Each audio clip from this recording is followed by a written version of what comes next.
हम आपको उन 4 जवानों की कहानी बताना चाहते हैं जिन्होंने जम्मू कश्मीर में आतंकवादियों से हुई मुठभेड़ में अपने प्राणों का सर्वोच्च बलिदान दे दिया और आज पूरे देश को इन शहीदों को नमन करना चाहिए, इन्हें श्रद्धांजलि देनी चाहिए। हम जानते हैं आप सब अपने अपने घर में होंगे या बाहर जहां भी आप होंगे, अपने मोबाइल फोन पर या किसी भी गैजेट पर आप हमें देख रहे हैं, लेकिन हम ये चाहेंगे कि आप हमारे देश के इन शहीद जवानों को जहां भी हैं इन्हें श्रद्धांजलि जरूर दीजिए, क्योंकि इन्होंने अपनी जान की कुर्बानी इस देश के लिए और इस देश के 145 करोड़ लोगों के लिए दी है। इनमें 27 वर्ष के कैप्टन ब्रजेश थापा भी थे, जो आतंकवादियों के खिलाफ एक सर्च ऑपरेशन का नेतृत्व कर रहे थे। और आज जब आप उनकी इन तस्वीरों को देखेंगे तो आपको ऐसा लगेगा कि शहीद कैप्टन ब्रजेश थापा किसी हीरो से कम नहीं थे, दिखते भी बिल्कुल हीरो जैसे ही थे। वो चाहते तो एक एक्टर बन सकते थे, वो चाहते तो मॉडलिंग कर सकते थे, वो चाहते तो सोशल मीडिया इन्फ्लुएंसर बन सकते थे, एक यूट्यूबर बन सकते थे, अपने वीडियोस बना सकते थे, रील्स बना सकते थे या कुछ और करके बहुत पैसा कमा सकते थे। लेकिन उन्होंने ये सब करने की बजाय भारतीय सेना को चुना और सिर्फ 27 वर्ष की उम्र में देश की रक्षा के लिए अपने प्राणों की आहुति दे दी, और इससे बड़ा त्याग कोई और हो नहीं सकता। कैप्टन ब्रजेश थापा के पिता भी भारतीय सेना में कर्नल रह चुके हैं और उनका कहना है कि कैप्टन ब्रजेश थापा बचपन में अक्सर अपने पिता की यूनिफॉर्म पहनकर उनके घर में घूमा करते थे और कहते थे कि उन्हें भी अपने पिता की तरह एक दिन भारतीय सेना में जाना है। और सिर्फ 22 वर्ष की उम्र में वो भारतीय सेना में भर्ती हो गए और आज सिर्फ 27 वर्ष की उम्र में उन्होंने देश के लिए अपनी शहादत दे दी। सबसे बड़ी बात यह है कि इस शहादत पर उनके माता पिता को गर्व है और उनके माता पिता ने कहा है कि वो भाग्यशाली हैं कि उनके पुत्र ने देश की रक्षा के लिए इतना बड़ा त्याग किया है। सोचिए, शहीदों के परिवार और शहीदों के माता पिता आखिर किस मिट्टी के बने होते हैं कि जिस पिता को अपने 27 वर्ष के जवान बेटे की अर्थी को कंधा देना है, उस पिता का सीना अपने बेटे की शहादत पर शोक से नहीं बल्कि गर्व से भरा हुआ है। और ये कोई मामूली बात नहीं है, सीखने वाली बात है।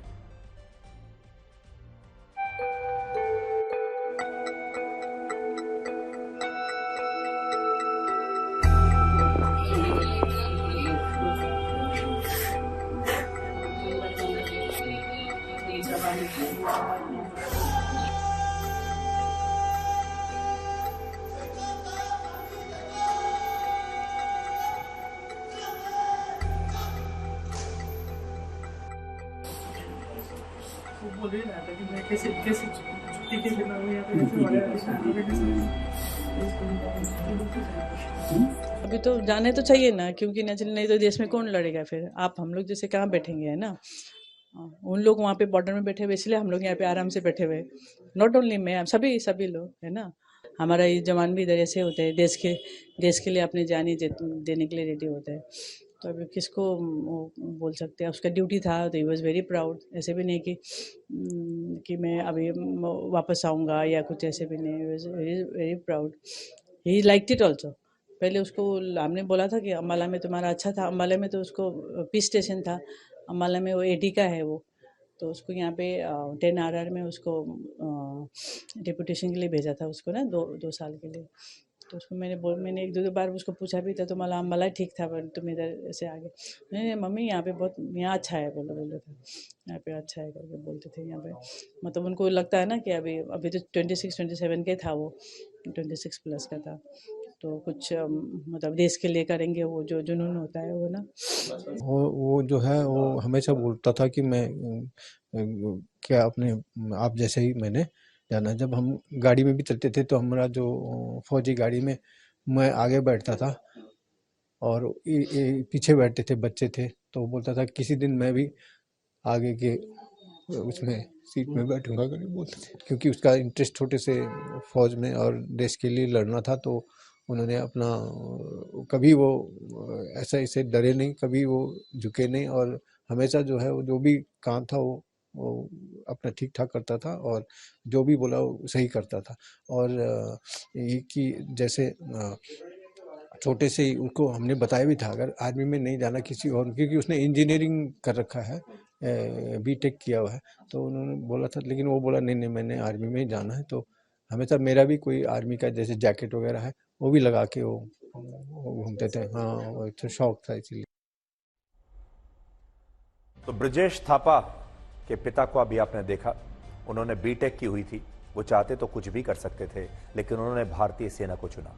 एक आपने खास बात देखी होगी कि कैप्टन ब्रजेश थापा के जो माता पिता हैं, जिन्हें अभी आपने देखा, उन्हें दुख तो बहुत है अपने बेटे के जाने का, लेकिन साथ ही आपने ये भी देखा होगा कि उन्होंने पूरे देश को किस हिम्मत के साथ ये बताया है कि जो कुछ हुआ है उन्हें इस बात का गर्व है। बेटा तो उनका चला गया, इससे बड़ा नुकसान किसी भी माता पिता के लिए और क्या हो सकता है, किसी भी पिता के लिए क्या हो सकता है। और देखिए, जो ब्रजेश थापा को अगर आप देखेंगे तो कितने हैंडसम युवा हैं, और किसी भी माता पिता के लिए 27 साल की उम्र में अगर ऐसा उनका बेटा उनसे बिछड़ जाए हमेशा के लिए, और ऐसा जाए कि दोबारा वापस ना आए, तो आप सोच सकते हैं कि माता पिता का क्या हाल होगा। लेकिन ये फौजी के माता पिता हैं, जिसमें से पिता खुद भी फौजी हैं, इसलिए आपने देखा होगा कि कितने कंपोज्ड हैं। ये जानते हैं कि जो कि ये बात बोलेंगे उसका पूरे देश पर असर पड़ेगा। आंसू तो बह रहे हैं, लेकिन एक मजबूती, एक मां के दिल की जो मजबूती होती है, एक पिता की जो मजबूती होती है, वो भी आपको देखने को मिली होगी। इसलिए हम हमेशा ये कहते हैं कि फौजियों के जो परिवार होते हैं वो अलग मिट्टी के बने होते हैं, और फौजियों के परिवार की हमेशा आपको इज्जत करनी चाहिए। इसी मुठभेड़ में नायक डी राजेश, सिपाही ब्रजेंद्र सिंह और सिपाही अजय सिंह भी शहीद हुए हैं। इनमें सिपाही अजय सिंह सिर्फ 26 वर्ष के थे, और उनके परिवार के मुताबिक सिर्फ 3 दिन बाद वो छुट्टियां लेकर राजस्थान में अपने घर लौटने वाले थे। लेकिन इससे पहले ही वो देश के लिए शहीद हो गए, और अपने पीछे अपने बूढ़े माता पिता और अपनी पत्नी को छोड़ गए हैं, जो अब इस पूरे देश की जिम्मेदारी है। इसी तरह की कहानी शहीद ब्रजेंद्र सिंह की है, जो 5 दिन बाद छुट्टियों पर अपने घर आने वाले थे, लेकिन उनकी छुट्टियां रद्द हो गई, और शहीद ब्रजेंद्र सिंह भी अपने पीछे अपना पूरा परिवार छोड़कर गए हैं, जिनमें उनका एक बेटा सिर्फ 4 साल का है और दूसरा बेटा सिर्फ 1 साल का है। और सोचिए, इन जवानों का भी एक हंसता खेलता परिवार था, और बूढ़े माता पिता थे, लेकिन जब देश की बात आई तो इन जवानों ने देश के लिए अपने प्राणों को कुर्बान कर दिया, आहुति दे दी। और कहते हैं कि वतन की मोहब्बत में खुद को तपाए बैठे हैं, मरेंगे वतन के लिए, ये शर्त मौत से लगाए बैठे हैं। तो हमारे वीर जवान ऐसे ही होते हैं, जिन्हें आज आपको कभी भी भूलना नहीं चाहिए। हम जानते हैं आप में से बहुत सारे लोगों के पास और बहुत सारे काम होंगे जो आपके लिए बड़े जरूरी काम होंगे। बहुत सारे लोग टीवी देखते हैं मनोरंजन के लिए। हो सकता है आपको आज की ये खबर थोड़ी बोरिंग लग रही हो, लेकिन यह आपका कर्तव्य है कि आप आज इन शहीदों के लिए थोड़ा सा समय निकालिए, इन शहीदों को श्रद्धांजलि दीजिए, और यह सोचकर रखिए कि इनके परिवार आपकी और पूरे देश की जिम्मेदारी है।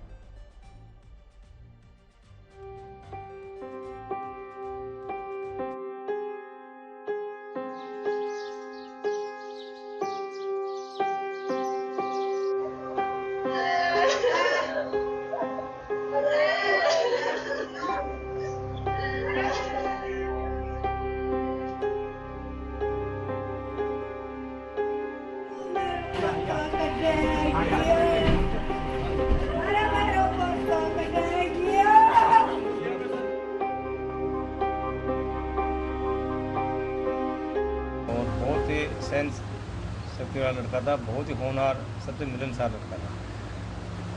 2018 में राजपूत रेजिमेंट में उन्होंने ट्रेनिंग किया, 6 राजपूत में पोस्टिंग गए। उसके बाद में अभी 10 RR राष्ट्रीय राइफल में डोडा में पोस्टिंग था, और सर्च ऑपरेशन के दौरान वीरगति को प्राप्त हुआ। आज हमारे गांव को, जिले को इस चीज़ का सबसे बड़ा गर्व है कि उन्होंने गांव समाज के लिए आज प्राणों की आहुति दी। हम इस चीज़ को बहुत बड़ा गर्व मानते हैं।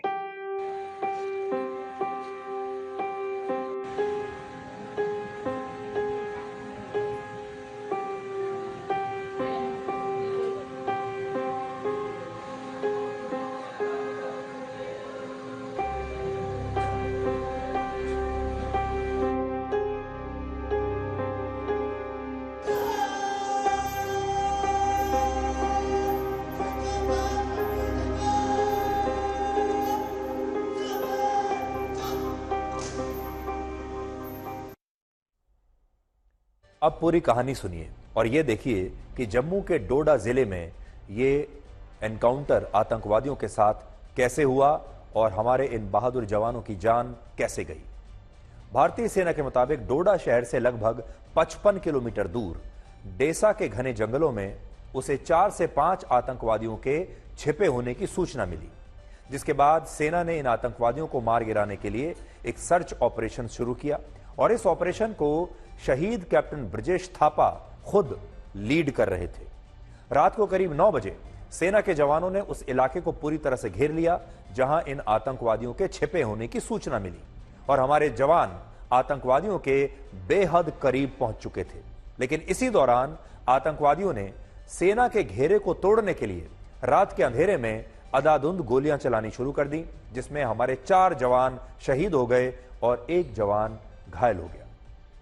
इस मुठभेड़ की जिम्मेदारी कश्मीर टाइगर्स नाम के आतंकवादी संगठन ने ली है और यह वही आतंकवादी संगठन है जो जैश ए मोहम्मद के लिए काम करता है, लेकिन इसके नाम में कहीं भी किसी धर्म से जुड़ा कोई शब्द नहीं आता।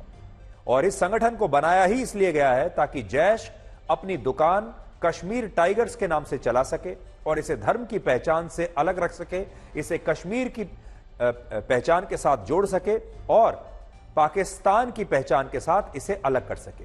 इसलिए जब आप इस नाम को सुनेंगे कश्मीर टाइगर्स, तो आपको ऐसा लगेगा जैसे इसका पाकिस्तान से कोई संबंध नहीं है और जैश जैसे खतरनाक आतंकवादी संगठनों से भी कोई संबंध नहीं है और आपको ऐसा लगेगा जैसे ये कश्मीर के युवाओं ने ही, वहीं के कुछ क्रांतिकारियों ने इस संगठन को बनाया है। ये कश्मीर का पहला ऐसा आतंकवादी संगठन है जिसमें धर्म से हटकर कश्मीर की क्षेत्रीय पहचान पर अपना पूरा ध्यान लगाया गया है। और पिछले कुछ महीनों में जम्मू में जितने भी आतंकवादी हमले हुए हैं, उन सभी हमलों के पीछे सिर्फ एक आतंकवादी संगठन का नाम आया और वो आतंकवादी संगठन यही है कश्मीर टाइगर्स। नाम पर मत जाइए, इसका नाम जरूर कश्मीर टाइगर्स है, लेकिन ये पाकिस्तान से ऑपरेट होता है, पाकिस्तान से संचालित होता है, भर्ती पाकिस्तान में होती है, ट्रेनिंग पाकिस्तान में होती है, पैसा पाकिस्तान से आता है, हथियार पाकिस्तान से आता है। सिर्फ इस कंपनी का नाम इन्होंने कश्मीर टाइगर्स रख दिया है। और आज भी कुछ रिपोर्ट्स आई हैं जिससे पता चलता है कि इस समय भी जम्मू में पाकिस्तान से आए 40 से 50 ट्रेंड आतंकवादी छिपे हुए हैं और भारतीय सेना बड़े पैमाने पर इन आतंकवादियों के खिलाफ सर्च ऑपरेशन चला रही है, इन्हें ढूंढ रही है। लेकिन सबसे बड़ी समस्या यह है कि कुछ ओवरग्राउंड वर्कर्स इन आतंकवादियों की मदद कर रहे हैं और सेना के आने से पहले ही ये आतंकवादी अपने ठिकाने बदल लेते हैं, क्योंकि जम्मू और कश्मीर में कुछ लोकल लोग, स्थानीय लोग इन आतंकवादियों के साथ मिले हुए हैं, इनके संगठन के लिए काम करते हैं, इस देश के साथ, हमारे साथ गद्दारी करते हैं और पैसा पाकिस्तान से पाते हैं। इसलिए सेना या पुलिस जब भी अपना कोई ऑपरेशन लॉन्च करती है, इन आतंकवादियों को स्थानीय लोगों के जरिए, इनके मुखबिरों के जरिए पहले से खबर हो जाती है। इसलिए आज हमारे देश को आतंकवादियों से भी बड़ी चुनौती अपने ही देश में रह रहे गद्दारों से मिल रही है। और वो गद्दार जो इसी देश के नागरिक हैं, इसी देश के पासपोर्ट पर जीते हैं, इसी देश का राशन कार्ड है, इसी देश का आधार कार्ड है, लेकिन इसी देश के साथ गद्दारी कर रहे हैं। सबसे खतरनाक बात यह है।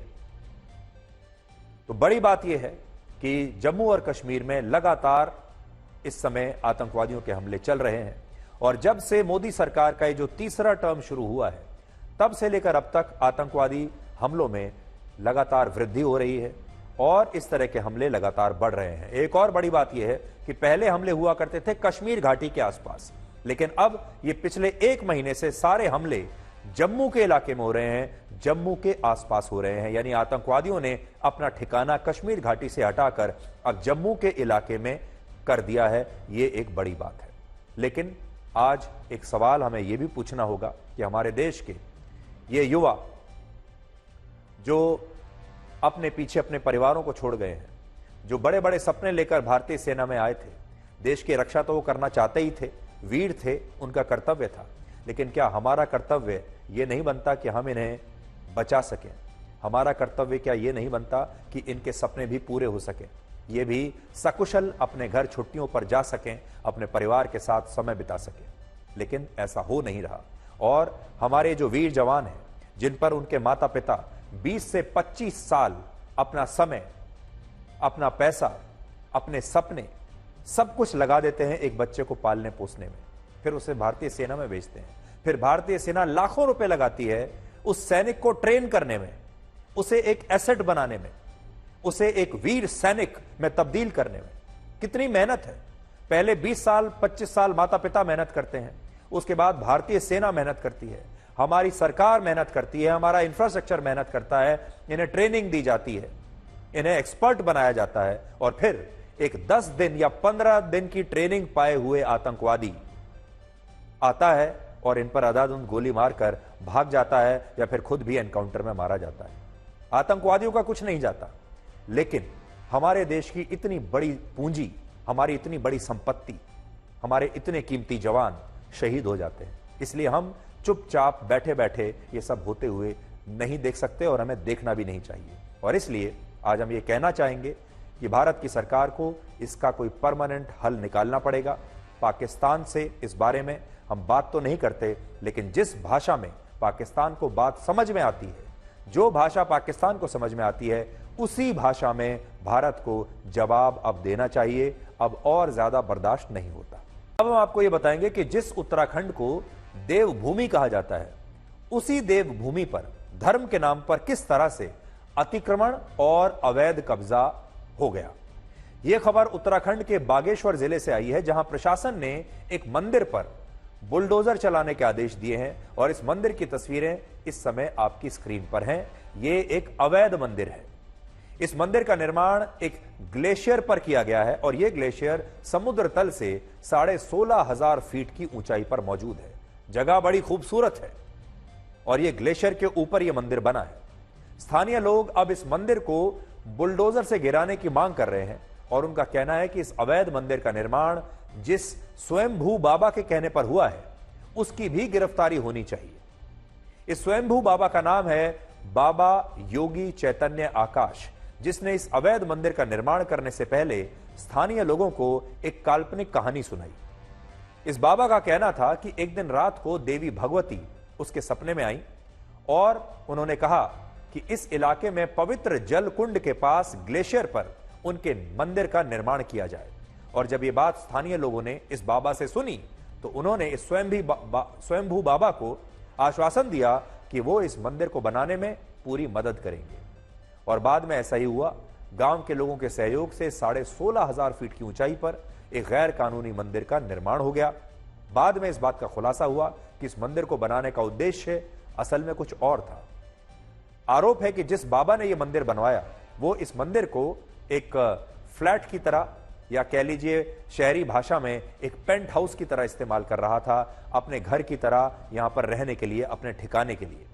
और उसने ग्लेशियर के पवित्र जल कुंड को अपना एक प्राइवेट स्विमिंग पूल बना लिया था, जिसमें बाहर से भी पर्यटक और दूसरे लोग आते थे। और स्थानीय लोगों का आरोप है कि यह बाबा धर्म के नाम पर देवभूमि का अपमान कर रहा है। लोगों की मान्यता है कि ग्लेशियर के जिस जल कुंड में हर 12 वर्षों के बाद एक धार्मिक यात्रा के दौरान देवी देवता स्थानीय लोगों को अपना आशीर्वाद देने के लिए आते हैं, उस पवित्र जल कुंड का यह बाबा अपमान कर रहा है और इसे अपने प्राइवेट स्विमिंग पूल की तरह इस्तेमाल कर रहा है। सबसे बड़ी बात यह कि जब लोगों ने इस पर आपत्ति जताई तो बाबा ने यह दावा किया कि वो इस पवित्र जल कुंड में डुबकी देवी देवताओं के कहने पर लगाता है। लेकिन स्थानीय लोग इस झूठ को समझ चुके हैं और इसीलिए उन्होंने इसकी शिकायत प्रशासन को की और अब वन विभाग और पुलिस की टीम जल्द ही वहां पहुंचकर इसके खिलाफ कार्रवाई कर सकती है और इस मंदिर को भी प्रशासन ने हटाने के निर्देश दे दिए हैं।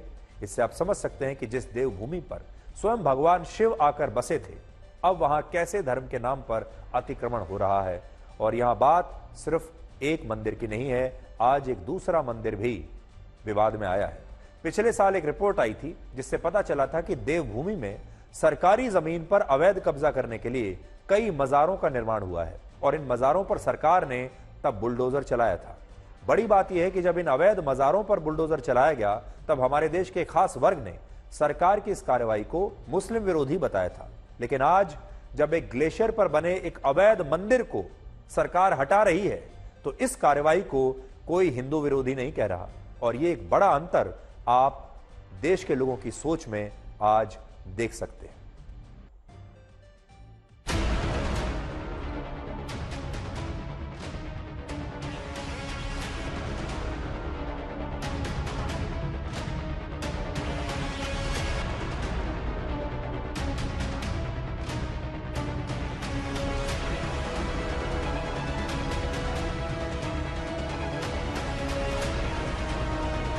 इस संबंध में हमारे द्वारा जांच कराई जा रही है। इसमें एक समिति का गठन किया गया है। जो भी कार्रवाई है, अगर इस तरह का कोई निर्माण कार्य जैसा कि ग्रामीणों का कहना है उसकी पुष्टि होती है तो संबंधितों के विरुद्ध कठोर कार्रवाई की जाएगी कि किस आधार पर इस तरह का निर्माण कार्य।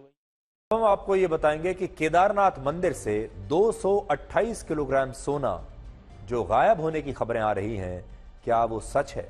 क्या वाकई में केदारनाथ मंदिर की दीवारों से 125 करोड़ रुपए का सोना गायब हो चुका है या फिर चोरी हो चुका है? ज्योतिर्मठ के शंकराचार्य स्वामी अविमुक्तेश्वरानंद ने यह आरोप लगाया है कि केदारनाथ मंदिर से 228 किलोग्राम सोना गायब हो चुका है और सरकार इस सोने को ढूंढने की बजाय दिल्ली में केदारनाथ जैसे एक और मंदिर का निर्माण करवा रही है। और ये एक बहुत गंभीर आरोप है जिससे देश में एक नया विवाद खड़ा हो सकता है। सबसे पहले आप ये देखिए कि शंकराचार्य ने अपना कौन सा नया आरोप अभी लगाया है। सोने का घोटाला हो गया, आप पत्रकार लोग क्यों नहीं उठाते हो? तो जब वहां पर घोटाला हो गया तो अब आप दिल्ली में केदारनाथ बना लोगे, वहां पर फिर दूसरा घोटाला करोगे। 228 किलो सोना केदारनाथ से गायब कर दिया गया। ये कहाँ का नियम है? क्यों नहीं उठाते हो प्रेस वाले इस बात को? आज तक कोई जांच तक नहीं बैठाई गई। 228 किलो सोना का घोटाला केदारनाथ में हो गया। कौन जिम्मेदार है? क्यों इस बारे में जांच नहीं होती है? क्यों भाई इस बारे में निर्णय नहीं होता है? और अब आप कहेंगे हम दिल्ली में ही केदारनाथ बना लेंगे, ये नहीं हो सकता। आरोप बहुत बड़ा है। तो अब आप ये देखिए कि इन आरोपों का सच क्या है और क्या ये आरोप पहले भी लग चुके हैं? तो इसका जवाब है ये आरोप नया नहीं है, ये आरोप बड़ा पुराना है। आरोप पहले भी लग चुका है। पिछले साल भी कुछ ऐसे वीडियोस आए थे जिनमें मंदिर के पुजारियों ने आरोप लगाया था कि केदारनाथ मंदिर के गर्भगृह में दीवारों पर लगे 228 किलोग्राम सोने की चोरी करके उस सोने को तांबे से बदल दिया गया है और इस चोरी में बड़े स्तर पर लोग शामिल हैं। इन पुजारियों का यह भी आरोप था कि मंदिर के गर्भगृह में दीवारों पर सोने की प्लेट्स लगाई गई थी, लेकिन जब बाद में इन दीवारों से सोने की परत छूटने लगी तो तब उन्हें इस बात का पता चला कि दीवारों पर तो सोना लगा ही नहीं बल्कि कुछ और था। और फिर यह आरोप लगने शुरू हुए कि केदारनाथ मंदिर का 228 किलोग्राम सोना चोरी हो चुका है, गायब हो चुका है। लेकिन इन आरोपों के बाद बद्रीनाथ केदारनाथ मंदिर समिति ने अपना स्पष्टीकरण दिया था और बताया था कि यह एक फेक न्यूज है। मंदिर समिति के मुताबिक गर्भगृह की दीवारों पर कभी भी सिर्फ सोने की प्लेट्स नहीं लगाई गई थी। इन दीवारों पर पहले तांबे की एक चादर लगाई गई और फिर उस तांबे की चादर पर सोने की परत चढ़ाई गई और कभी भी केदारनाथ मंदिर से कोई भी सोना गायब नहीं हुआ है। इससे भी बड़ी बात यह है कि मंदिर की दीवारों पर सोना चढ़ाने के लिए जिस व्यक्ति ने दान दिया था उसी व्यक्ति ने मंदिर में दीवारों पर तांबे की ये चादर लगवाकर उस पर सोने की पॉलिश भी करवाई थी। और इसीलिए आप खुद सोचिए कि जब सोना दान देने वाले व्यक्ति ने ही तांबे की प्लेट पर भी सोने की परत चढ़वाई तो फिर सोना गायब होने का दावा सही कैसे हो सकता है? असल में इस मामले में कंफ्यूजन यह है कि बहुत सारे लोगों को ऐसा लगता है कि केदारनाथ मंदिर के गर्भगृह में जो दीवारें हैं और दीवारों पर जो सोने की प्लेट्स लगाई गई हैं, यानी दीवारों के ऊपर जो सोने की चादर लगी हुई है, उन्हें ऐसा लगता है कि ये सोने प्योर गोल्ड की चादर है। जबकि मंदिर समिति का कहना है कि गर्भगृह में तांबे की पहले चादर लगाई गई और तांबे की चादर पर उसके बाद सोने की परत चढ़ाई गई। और इसी कंफ्यूजन का कारण है कि कुछ लोग केदारनाथ मंदिर से सोना गायब होने का दावा करते रहते हैं और यह दावा गलत है। और आज भी मंदिर समिति के अध्यक्ष ने इन आरोपों का खंडन किया है और कहा है कि कुछ लोग केदारनाथ मंदिर को लेकर झूठ फैला रहे हैं। दिल्ली में किसी केदारनाथ धाम ट्रस्ट द्वारा जो मंदिर निर्माण प्रस्तावित किया गया है उसमें प्रदेश सरकार का किसी प्रकार का कोई संबंध नहीं है और न ही प्रदेश सरकार द्वारा किसी प्रकार का कोई आर्थिक सहयोग प्रदान किया गया है। माननीय मुख्यमंत्री जी इस प्रस्तावित मंदिर के शिलान्यास कार्यक्रम में सम्मिलित हुए थे।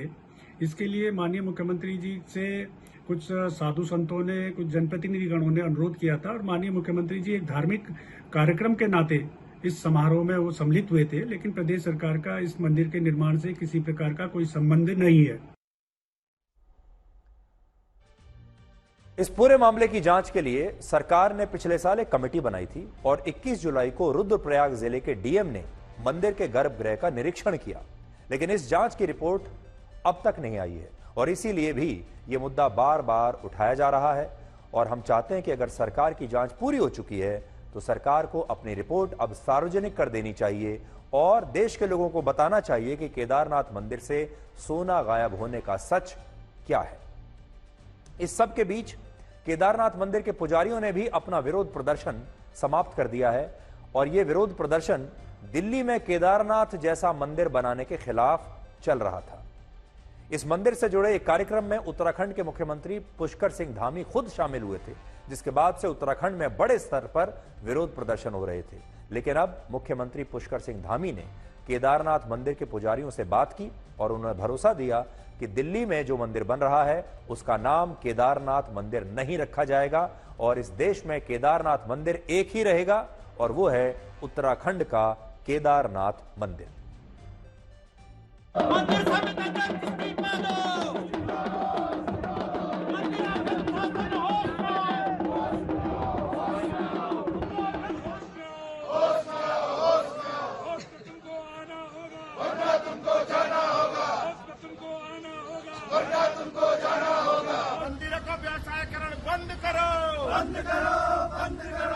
केदारनाथ का मंदिर दिल्ली में नहीं बनेगा, नहीं बनेगा, नहीं बनेगा। केदारनाथ मंदिर दिल्ली में नहीं बनेगा, नहीं बनेगा, नहीं बनेगा। हिंदुओं की आस्था से छेड़छाड़ करना बंद करो, बंद करो, बंद करो। धार्मिक आस्था के साथ छेड़छाड़ करना बंद करो, बंद करो, बंद करो। धर्म की राजनीति बंद करो, बंद करो, बंद करो। पर्यटन मंत्री। तो उत्तराखंड मंदिर के बारे में आज दो खबर चल रही हैं। पहली हमने आपको बताई कि शंकराचार्य ने आरोप लगा दिया कि वहां पर 228 किलोग्राम सोने की चोरी हो गई है जो मंदिर में लगा हुआ था, लेकिन अभी तक जो हमें बात खबर सामने आई है, जो पता चला है वो ये है कि ये 228 किलोग्राम सोना वहां पर था ही नहीं और मंदिर में सोने की प्लेट्स नहीं लगी, सोने की दीवारें नहीं है, बल्कि दीवार पर पहले एक कांसे की दीवार लगाई गई है, उसके ऊपर एक प्लेट लगाई गई है और फिर उस पर सोने की पॉलिश की गई है। दूसरी बात यह है कि केदारनाथ मंदिर जैसा ही एक और मंदिर दिल्ली में बनाने का प्रस्ताव है, जिसे लेकर केदारनाथ मंदिर के पुजारियों ने काफी विरोध प्रदर्शन किया और अब सरकार ने यह फैसला किया है, मुख्यमंत्री खुद उत्तराखंड के जो है उन्होंने ये कहा है कि इस मंदिर का नाम जो दिल्ली में बनने वाला है वो उत्तराखंड के केदारनाथ मंदिर के नाम पर नहीं होगा। राजनीति की बात करते हैं। इस वक्त की सबसे बड़ी खबर यह है कि उत्तर प्रदेश में बीजेपी की अंदरूनी लड़ाई अब दिल्ली तक पहुंच गई है। उत्तर प्रदेश के उप मुख्यमंत्री केशव प्रसाद मौर्य ने दिल्ली आकर बीजेपी अध्यक्ष जेपी नड्डा से मुलाकात की है। इसके अलावा जेपी नड्डा अगले 24 घंटों में उत्तर प्रदेश बीजेपी के और भी कई वरिष्ठ नेताओं के साथ अहम बैठक करने वाले हैं और ऐसा लगता है कि यूपी में मुख्यमंत्री योगी आदित्यनाथ को लेकर अंदर ही अंदर कुछ तो है जो ठीक नहीं है, कुछ तो चल रहा है। इस खबर को लेकर दो बड़े अपडेट्स हैं, जिनमें पहला ये कि बीजेपी अध्यक्ष जेपी नड्डा और उत्तर प्रदेश के उप मुख्यमंत्री केशव प्रसाद मौर्य के बीच बीजेपी दफ्तर में जो बैठक चल रही थी वो 1 घंटे के बाद अब से थोड़ी देर पहले समाप्त हो गई है। और दूसरा ये कि केशव प्रसाद मौर्य को कोई बड़ी जिम्मेदारी संगठन में मिल सकती है और उन्हें सरकार से वापस संगठन में लाया जा सकता है और वो उत्तर प्रदेश से दिल्ली आ सकते हैं और यह भी हो सकता है कि उन्हें बीजेपी का राष्ट्रीय अध्यक्ष बना दिया जाए। केशव प्रसाद मौर्य पहले भी उत्तर प्रदेश में बीजेपी के अध्यक्ष रह चुके हैं और एक दिन पहले ही उन्होंने यह बयान दिया था कि यूपी में बीजेपी कार्यकर्ताओं को सम्मान नहीं मिल रहा, जिसके कारण लोकसभा चुनाव में बीजेपी की हार हुई है। और यह बयान उन्होंने मुख्यमंत्री योगी आदित्यनाथ की मौजूदगी में दिया था, जबकि मुख्यमंत्री योगी आदित्यनाथ ने कहा था कि इस हार का कारण पार्टी का अति आत्मविश्वास, नेताओं का अति आत्मविश्वास और भीतरघात है। और इन बयानों के बाद अब केशव प्रसाद मौर्य दिल्ली में हैं और दिल्ली में बीजेपी अध्यक्ष जेपी नड्डा से उनकी मुलाकात हुई और यह मुलाकात बहुत महत्वपूर्ण मानी जा रही है। मैं सदा कहता था और आज इस प्रदेश कार्य समिति ने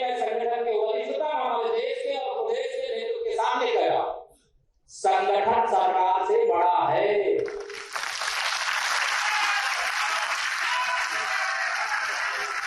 संगठन से बड़ा कोई नहीं होता है। संगठन सरकार से बड़ा है, बड़ा था, बड़ा रहेगा। और वह अति आत्मविश्वास कहीं न कहीं हम लोगों को जहां चोट पहुंचाने में, उस विश्वास पर खरा उतरने में, उन अपेक्षाओं पर खरा उतरने में, जहां कहीं न कहीं उस विश्वास पर कहीं न कहीं चोट पहुंची, वहीं साथ ही साथ जिस विपक्ष ने चुनाव के पहले हिम्मत हार करके बैठ गया था, वो आज फिर से उछल कूद करने का कार्य कर रहा है। तो उत्तर प्रदेश में अब तलवारें खिंच चुकी हैं, दो खेमे बन गए हैं। एक मुख्यमंत्री योगी आदित्यनाथ का खेमा है और दूसरा केशव प्रसाद मौर्य का खेमा है। और जैसा कि अभी आपने देखा, एक खेमा यह कहता है कि संगठन सरकार से बड़ा होता है और संगठन की इज्जत नहीं हो रही, और दूसरा खेमा जो है, आरोप जो लग रहा है योगी आदित्यनाथ पर, वो ये है कि उन्होंने सरकार को संगठन से बड़ा बना दिया है। अब उत्तर प्रदेश बीजेपी के कई वरिष्ठ नेताओं के साथ बीजेपी अध्यक्ष जेपी नड्डा अगले 24 घंटे में मिलेंगे, और इससे ऐसा लगता है कि यूपी में मुख्यमंत्री योगी आदित्यनाथ को लेकर अंदर ही अंदर कुछ तो चल रहा है। और इस समय उत्तर प्रदेश में बीजेपी की स्थिति को आप एक लाइन से समझ सकते हैं। और इस समय जांच चल रही है, उसका पोस्टमार्टम चल रहा है, विश्लेषण चल रहा है कि लोकसभा में बीजेपी उत्तर प्रदेश में क्यों हारी। क्या फॉर्मूला निकालेंगे ये तो पता नहीं, लेकिन एक बात पक्की है जो हर नेता कह रहा है, वो ये कि उत्तर प्रदेश में कुछ तो करना पड़ेगा। वो क्या होगा, इसी बात पर मंथन हो रहा है। लेकिन एक बात पक्की है जो पार्टी कह रही है कि यूपी में कुछ तो करना पड़ेगा, और वो क्या करना पड़ेगा उसका एक अंदाजा हम आपको देते हैं। देखिए, उत्तर प्रदेश में 40% ओबीसी है, बैकवर्ड कास्ट, 21% दलित है और 25% सामान्य श्रेणी के लोग हैं। तो पहले तो आप ये स्ट्रक्चर समझ लीजिए, तब आपको उत्तर प्रदेश की राजनीति समझ में आएगी। बैकवर्ड कास्ट हैं 40%, एससी हैं 21%, और सामान्य कोटा जो जनरल कैटेगरी जिसे हम कहते हैं सामान्य श्रेणी के, वो है 25%। पहले ये तीनों वर्ग माया, मुलायम और बीजेपी में बटे हुए थे। माया मतलब बीएसपी, जिसके पास 21% दलित वोट थे, ये मायावती को वोट देते थे। 40% मुलायम मतलब समाजवादी पार्टी को वोट देते थे, ओबीसी, और सामान्य ये बीजेपी को वोट देते थे। और ये जो वोट बैंक है ये बटा रहता था, यानी 40 जमा 21 जमा 25, ये बटा हुआ वोट बैंक था। मायावती की बीएसपी को दलितों के वोट मिलते थे, मुलायम सिंह यादव की समाजवादी पार्टी को बैकवर्ड कास्ट के, ओबीसी के, और बीजेपी को सामान्य श्रेणी के लोगों के वोट मिलते थे, और ये वोट बटे रहते थे। लेकिन इस बार दलितों ने और ओबीसी ने, इन दोनों के वोट बटे नहीं बल्कि एक हो गए, और दलित और ओबीसी के वोट विभाजित ना होकर समाजवादी पार्टी और कांग्रेस पार्टी की तरफ एकजुट होकर चले गए, जिससे बीजेपी को बड़ा नुकसान हुआ और बीजेपी चुनाव हार गई। यानी आप सोचिए, अगर 40 और 21 ये 61% बन जाते हैं, 61% वोट बैंक अगर एक तरफ चला जाए तो फिर सामान्य श्रेणी का 25% वोट बैंक क्या करेगा। और ये सामान्य श्रेणी में भी सारे के सारे लोग बीजेपी को वोट नहीं दे रहे हैं, इसमें भी ऐसे लोग हैं जो दूसरी पार्टियों को वोट दे रहे हैं, और यह कारण है कि बीजेपी इस बार चुनाव हार गई। इसलिए ये इतनी खींचतान अब उत्तर प्रदेश में चल रही है, और बीजेपी को अब कुछ तो करना पड़ेगा कि ये कम से कम ये जो दलित वोट बैंक है 21% का, इसे बीजेपी को वापस अपनी तरफ लाना पड़ेगा। ओबीसी के वोट बैंक में भी सेंध लगानी पड़ेगी, और अपने सामान्य वर्ग के वोट बैंक को भी इंटैक्ट वैसा कि वैसा रखना पड़ेगा, तब बीजेपी अगली बार चुनाव जीत पाएगी। और इस समय की एक और बड़ी खबर यह है कि उत्तर प्रदेश में बीजेपी के अध्यक्ष भूपेंद्र चौधरी भी जेपी नड्डा से मुलाकात करने के लिए दिल्ली पहुंच गए हैं। और सबसे बड़ी बात यह है कि जिस बीजेपी को सबसे अनुशासित पार्टी कहा जाता था, उस बीजेपी में उत्तर प्रदेश के तमाम बड़े नेता, मंत्री और विधायक अब एक दूसरे के खिलाफ बयानबाजी कर रहे हैं और ऐसा लगता है कि उत्तर प्रदेश की हार ने बीजेपी के अनुशासन को भी इस बार तोड़ दिया है। संगठन से शक्ति होती है, सत्ता संगठन के शक्ति से बनती है, जनता के समर्थन से बनती है और जनता का समर्थन कार्यकर्ता तय करता है। आपको लगता है कि प्रशासन की वजह से चुनाव में नुकसान हुआ है इस बार? कहीं कहीं है ऐसा, इग्नोर नहीं किया जा सकता है कि प्रशासन में इस समय बुजुर्गों का घर गिराएंगे, बुलडोजर लगाएंगे, 90 साल से बैठा हुआ आदमी, गंवार आदमी है, गरीब आदमी है, उसके लिए सरकार हम लोग है ना, तो कानून का सहारा लेकर उसको बुलडोजर लगाएंगे। तहसील और थाने का ऐसा भ्रष्टाचार न सोच सकते थे, न देख सकते थे, वो अकल्पनीय है। वो जानबूझकर कहीं ना कहीं इस प्रकार से कि सरकार की छवि खराब हो और भारतीय जनता पार्टी के कार्यकर्ता का उत्साह ढीला हो और उसका उत्पीड़न करते हैं। भारतीय जनता पार्टी की आज की डेट में हमारी स्थिति अच्छी नहीं है। कार्यकर्ताओं का सम्मान सर्वोपर होना चाहिए, ये मेरा भी मानना है। आपको लगता है कोई बदलाव की भी जरूरत है? बदलाव तो परिवर्तनशील तो पूरी दुनिया है, इसलिए बदलाव हर जगह होना चाहिए। कोई न कोई संगठन में जो अगर परिवर्तन होता है तो अच्छे के लिए होगा। ये पार्टी के शीर्ष नेतृत्व का निर्णय का मामला है, इस पर हम कोई चर्चा नहीं कर पाएंगे। तो यूपी में जो बीजेपी इस बार हारी, जिसकी वजह से बीजेपी की जो राष्ट्रीय टैली थी उतनी नीचे रह गई, अब उस हार का बीजेपी भी एक ब्लैक एंड व्हाइट विश्लेषण कर रही है और जो जितनी बैठकें अभी हो रही हैं ये उसी विश्लेषण का एक नतीजा है, या कह लीजिए कि ये एक प्रोसेस है जो बीजेपी अब अपनी हार क्यों हुई उसका पोस्टमार्टम कर रही है। लेकिन ये सारे पोस्टमार्टम के बाद एक ही चीज सामने आती है जो लोग पूछते हैं, वो ये कि क्या मुख्यमंत्री योगी आदित्यनाथ को भी बदल दिया जाएगा? क्या बदलाव का समय आ गया है? और क्या बदलाव ये मांग करता है कि इस बार योगी आदित्यनाथ वहां ना रहें? तो यहां हम आपको यह स्पष्ट करना चाहते हैं कि इस समय कोई भी ऐसी कंफर्म जानकारी नहीं है जिससे यह कहा जाए कि योगी आदित्यनाथ को हटाने पर चर्चा चल रही है या ऐसा हो सकता है। दूसरी बात, मुख्यमंत्री योगी आदित्यनाथ को हटाना इतना आसान भी बीजेपी के लिए होगा नहीं। उसके कुछ कारण हैं। उसका एक कारण तो यह है कि योगी आदित्यनाथ की जो छवि है वो सिर्फ एक राज्य तक सीमित नहीं है, उनकी एक राष्ट्रीय छवि है। हिंदुत्व के वो पोस्टर बॉय माने जाते हैं और उन्हें एक बड़ा जन समर्थन हासिल है। उन्हें हटाकर बीजेपी अगर उन्हें हटाने के बारे में सोचती भी है तो बीजेपी को पहले यह देखना होगा कि अगर ऐसा कोई बड़ा कदम उठाती है बीजेपी तो उस कदम का असर क्या होगा और उस कदम के कितने नुकसान होंगे, और उसके नुकसान सिर्फ उत्तर प्रदेश तक नहीं बल्कि दूसरे राज्यों तक भी जा सकते हैं। इसलिए हमें नहीं लगता कि नौबत अभी यहां तक आई है कि बीजेपी योगी आदित्यनाथ को हटाने के बारे में सोचे। लेकिन फाइन ट्यूनिंग जरूर बीजेपी को करनी पड़ेगी, और फाइन ट्यूनिंग का मतलब यह है कि बीजेपी को अपने संगठन में कुछ बड़े बदलाव करने पड़ेंगे। बीजेपी को कुछ ऐसे नेताओं को लाना पड़ेगा जो एससी वोट बैंक और ओबीसी वोट बैंक को वापस बीजेपी की तरफ आकर्षित कर सके।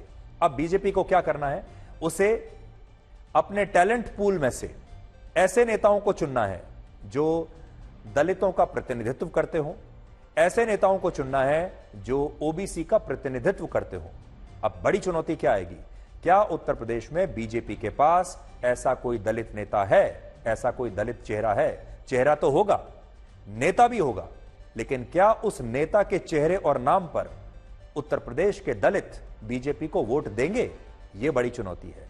क्या बीजेपी के पास उसके टैलेंट पूल में कोई ऐसा नेता है जो ओबीसी की से आता हो वर्ग से, लेकिन ओबीसी के लोग उसके नाम पर वोट भी दे दें?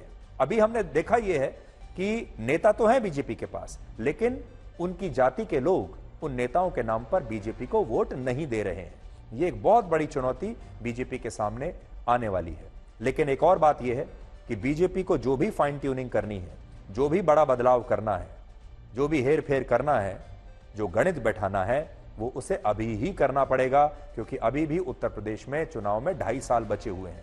अगर अभी कोई बड़ा फैसला होता है और उस फैसले को लेकर भी कोई नई चुनौती खड़ी हो जाती है तो उसे ठीक करने के लिए बीजेपी के पास समय है, और जो नया बदलाव है उसे स्थिर होने में समय लगता है, उसके लिए भी अभी बीजेपी के पास समय है। लेकिन चुनावों से ठीक पहले अगर बीजेपी ने कोई बड़ा फैसला लिया और वो फैसला ठीक नहीं बैठा, तब बीजेपी का नुकसान ज्यादा होगा। इसलिए क्या बीजेपी को कुछ बड़े बदलाव करने पड़ेंगे? जवाब है हां।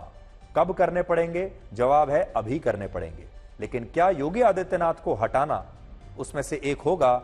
अभी ऐसा लगता है कि योगी आदित्यनाथ को हटाने का रिस्क बीजेपी अभी इस समय लेने की स्थिति में नहीं है, लेकिन उसकी चुनौती यही होगी कि आने वाले समय में वो ऐसा कौन सा नेता चुन ले, ऐसे कौन से बड़े बदलाव अपने संगठन में करे कि एससी और ओबीसी वोट बैंक बीजेपी की तरफ वापस आ जाए और वो अखिलेश यादव को छोड़ दे, राहुल गांधी को छोड़ दे।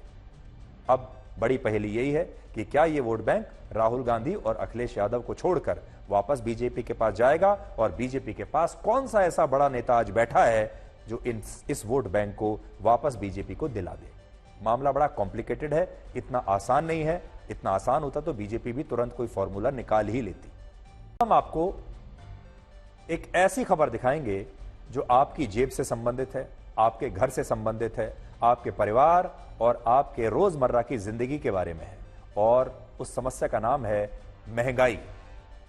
क्या आप जानते हैं कि जून के महीने में थोक महंगाई दर ने पिछले 16 महीनों का रिकॉर्ड तोड़ दिया है और ये 3.36% के स्तर पर पहुंच गई है, और इनमें भी सब्जियों की कीमतों में 38% और खाद्य महंगाई दर में 8.68% की वृद्धि हुई है। और यहां बात सिर्फ थोक महंगाई दर की नहीं है, रिटेल यानी खुदरा महंगाई दर भी जून के महीने में 5.08% दर्ज हुई, जो पिछले 4 महीनों में सबसे ज्यादा है।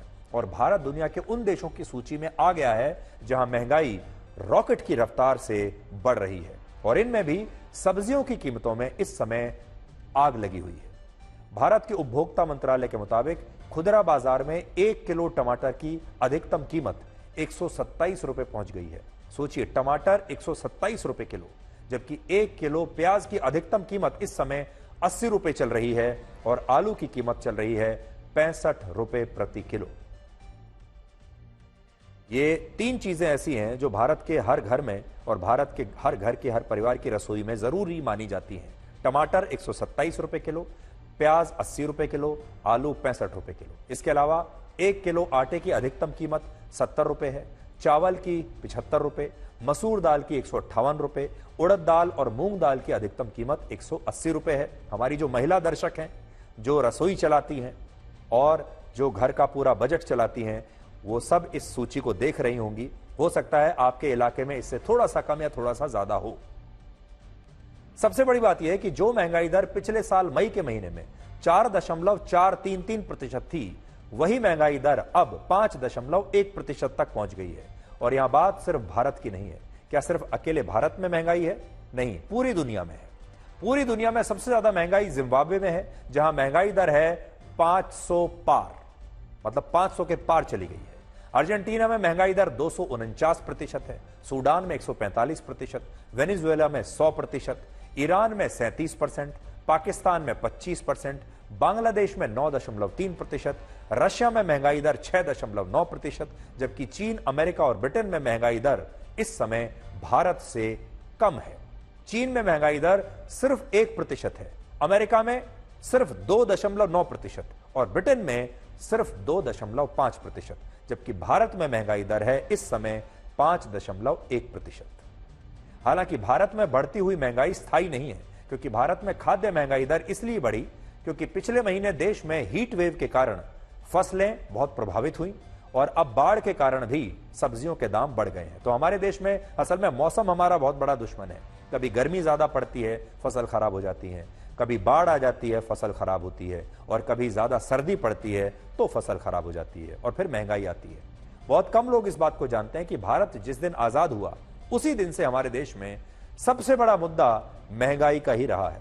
वर्ष 1948 में तत्कालीन प्रधानमंत्री पंडित जवाहरलाल नेहरू ने अपने भाषण में कहा था कि अब उनकी सरकार देश को महंगाई से भी आजादी दिलाएगी, लेकिन हकीकत यह है कि वो अपने जीवित रहते हुए कभी भी जनता को महंगाई से छुटकारा नहीं दिला पाए। और वर्ष 1959 में भी फिर से पंडित नेहरू को अपने भाषण में यही कहना पड़ा कि सरकार महंगाई कम करने के प्रयास कर रही है। और आप पंडित नेहरू के ये दोनों भाषण आज सुन सकते हैं, जिससे आपको यह पता चलेगा कि महंगाई हमारी उतनी ही बड़ी पुरानी समस्या है जितना पुराना जितनी हमारे देश की इस समय आयु है।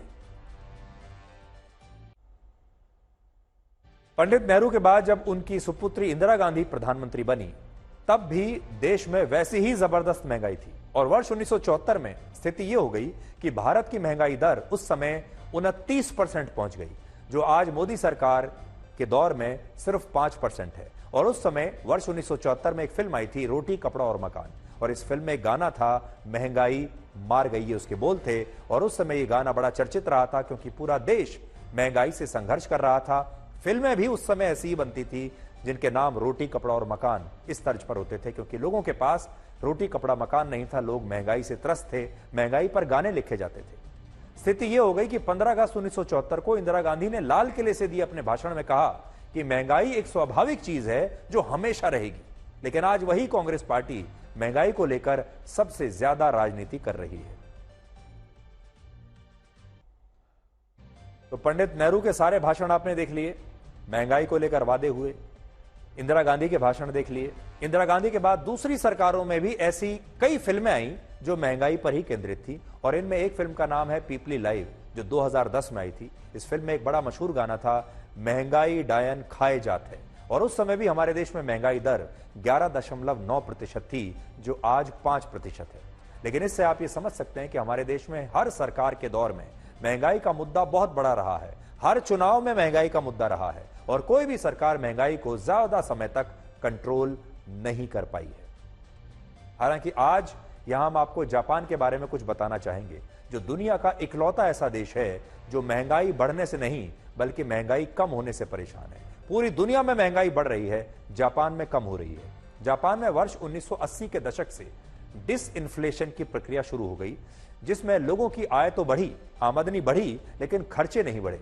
और इसकी वजह से जापान में महंगाई कम होती चली गई और यह कम महंगाई जापान के लिए सिरदर्द बन गई। जापान के लोगों की खास बात यह है कि वहां लोगों ने अपनी आय बढ़ने पर भी अपने खर्चे कभी कम नहीं किए। और बड़ी बात यह है कि जापान दुनिया का इकलौता ऐसा देश है जो अमीर तो हुआ, लेकिन इस अमीरी के कारण वहां के लोग मोटे नहीं हुए। पूरी दुनिया में कहा जाता है कि जैसे जैसे लोगों की आय जो है वो बढ़ती जाती है, वैसे वैसे उनके खर्चे भी बढ़ते चले जाते हैं। ज्यादा पैसा कमाएंगे तो ज्यादा खर्च करेंगे, उससे अर्थव्यवस्था मजबूत होगी, इकोनॉमी मजबूत होगी और इकोनॉमी में ज्यादा पैसा आएगा। लेकिन जापान के लोगों ने क्या किया, उनकी आमदनी बढ़ती चली गई, लेकिन उन्होंने अपने खर्चे नहीं बढ़ाए और खर्चे उन्होंने वहीं के वहीं रखे।